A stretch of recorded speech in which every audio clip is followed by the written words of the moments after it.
અધ્યાય 10 શ્લોક 4 અને 5 બુદ્ધિ, વિવેક, અભ્રમ, ક્ષમા, સત્ય, આત્મસંયમ, શાંતિ, સુખ, દુઃખ, જન્મ કે મૃત્યુ, ભય અને નિર્ભયતા. શ્લોક 5 અહિંસા, સમતા, સંતોષ, તપસ્યા, પરોપકાર, કીર્તિ, અપકીર્તિ.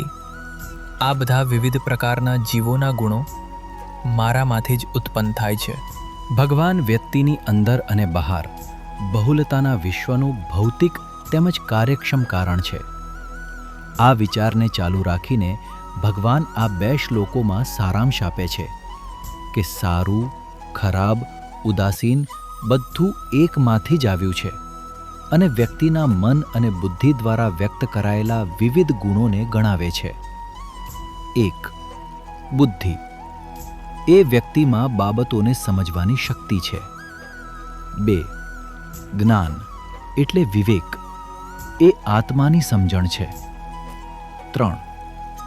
અસમ્મુધા એટલે ભ્રમ ન હોવો, એ જટિલ અને થકવી નાખતી પરિસ્થિતિમાં પણ મનની સ્પષ્ટતા છે. 4.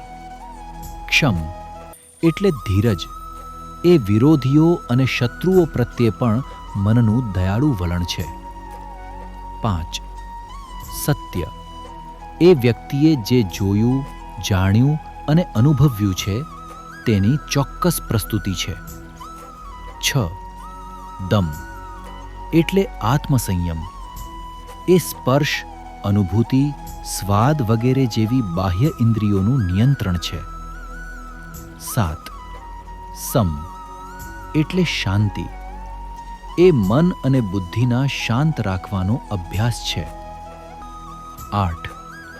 સમતા એટલે માત્રા, એ ઇચ્છનીય અને અનિચ્છનીય પ્રસંગોના વચ્ચે મનની સંતુલિત સ્થિતિ છે.